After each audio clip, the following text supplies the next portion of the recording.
My main instrument is the tenor banjo, the Irish tenor banjo, which I play with the pick, 4 strings.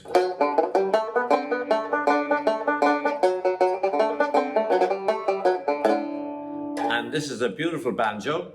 It was made about, I think 1923 probably is the date that my friend Dan Neely, a fellow banjo driver in Forde, by the Vega Company. It's a beautiful piece of art as well as a musical instrument. You see all the attention to detail here on the neck of the banjo and on the back. And it was, I suppose, the pinnacle of American banjo playing when it was made by the Vega Company nearly 100 years ago. But the story of the banjo itself goes way back beyond 1923. Now, I'm playing this banjo in this style mostly because of the influence of one man, Barney McKenna. And this program is actually a tribute to Barney McKenna and how he revolutionized the way Irish music is played on this instrument. But it was in the 1920s that the banjo started to enter Irish music, and it was the tenor banjo, tuned with a higher tuning than today. The top string in this is E, and the top string in the tenor banjo then was A, and it was an octave above that A. So it had a wild, exuberant sound, and I was very fortunate to meet Mike Flanagan, the first of the great virtuoso Irish banjo players in the group, the Flanagan Brothers.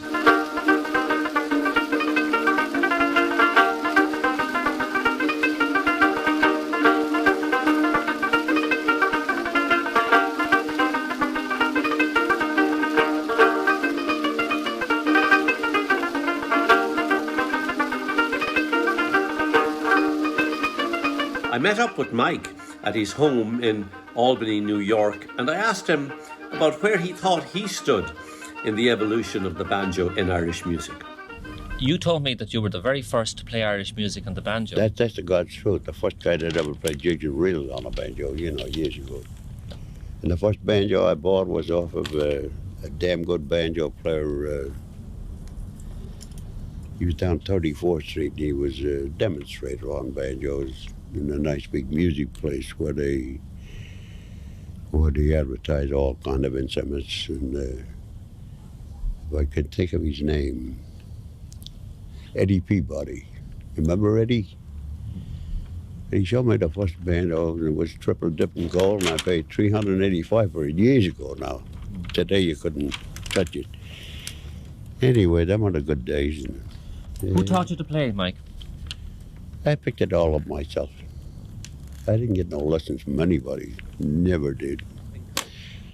My delightful encounter with the unique Mike Flanagan, which brings me to the most recent innovator on the banjo in Irish music, the late Barney McKenna. I had the great privilege of spending a very long evening with him, with my great friend Roy Esmonde, videotaping in Holt. And he told me about the early years of how he started playing music and how music was regarded and how he wasn't very, very, very welcome indeed as a banjo player playing in more conservative traditional music circles in Dublin. They all talk about Dublin in the rare old times and the songs and all about it. In a way they were rare, but it was very hard times. You know, you go in and in Dublin in particular, I remember with a friend of mine, Mick Moloney, to play a tune we had to come out to Raheny, and that was in them days. Yeah. But the attitude in Dublin pubs was drink up and shut up. And if you sang a song, you know, to nearly bar you, and if you took out a musical instrument, they'd call the guards.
Look, that sounds like the Green Linnet.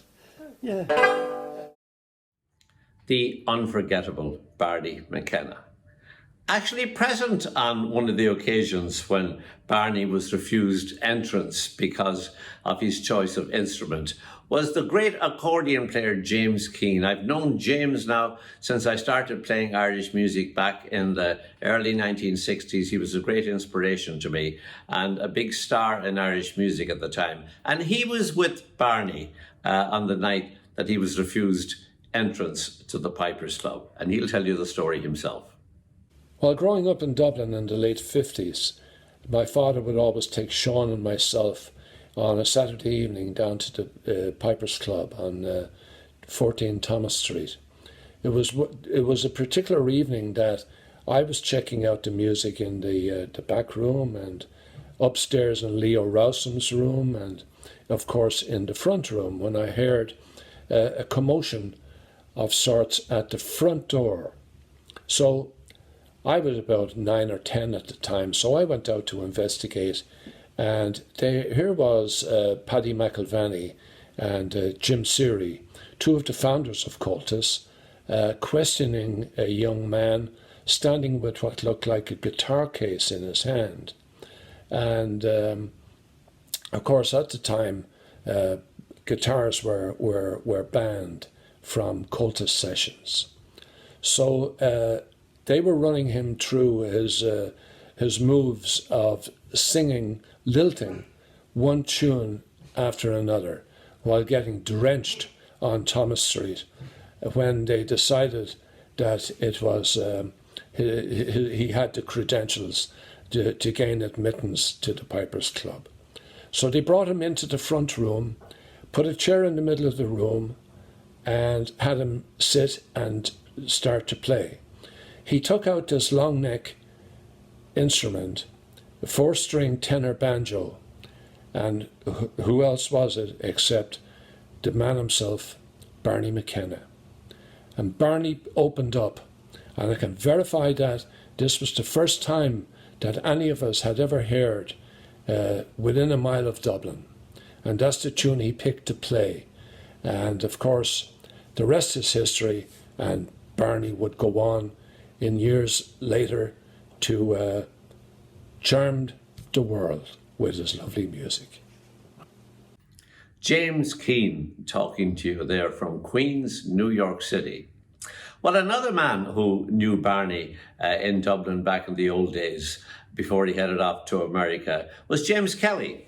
I played with James a lot over the years. He's based near Miami in Florida, has been for many decades. But James knew Barney well and has a lovely story of a conversation he had at a meeting he had with Barney McKenna. My earliest recollections of seeing Barney McKenna was in our shop in Dublin. We had a shop on Capel Street called the Horseshoe, and when I came home from school or from wherever, I wouldn't know who I'd bump into in the shop. So I used to see this fella from time to time. He'd be there, he had a beard and he had a little cap, and he'd be chatting away to my father. So I didn't really know who he was, I just recognised him, and occasionally he might say hello to me and that.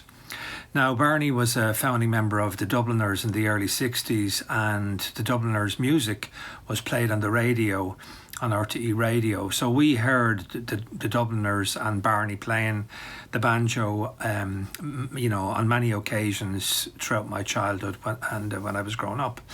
And Barney, of course, is well known as a banjo player, but he did play the melodeon as well, and he played the mandolin, and he did even play a little bit on the fiddle as well, although most of my exposure to his music was on the banjo. Repertoire-wise, he played the same kinds of tunes that we grew up playing, reels like Cooley's Reel and The Boyne Hunt, Farewell to Ireland, could be Farewell to Erin, the name of that tune, the Shaskeen Reel, Miss McLeod's Reel, The Boyne Hunt.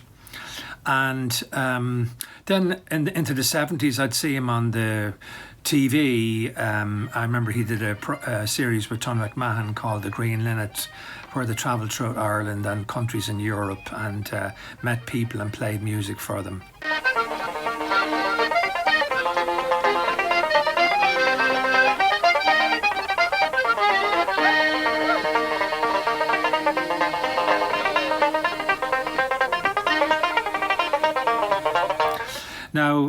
Barney himself was a very funny man. I always enjoyed meeting him, I suppose, in a sense, for his sense of humour. I thought he was so funny. And on more than one occasion, he would teach me a tune. So a tune would come to his mind. I remember he was teaching me a version of Kitty Gone a Milkin'. He had a lovely version of that, and he was very passionate about his music, of course, and he was very passionate about teaching me the correct notes in the tune and the version that he had and was thinking of at that time. And then, of course, over the years, I had my moments with him. I used to meet him then at the Willie Clancy Summer School, and we exchanged Christmas cards throughout the years until the time of his death, sadly. I believe it was the year 2012. But I just remember this story. It came to my mind there a few minutes ago. I was just trying to think of something funny. He told me he was playing out in Howth one day on a Sunday afternoon. A couple of them were playing in the corner in this pub out in Howth.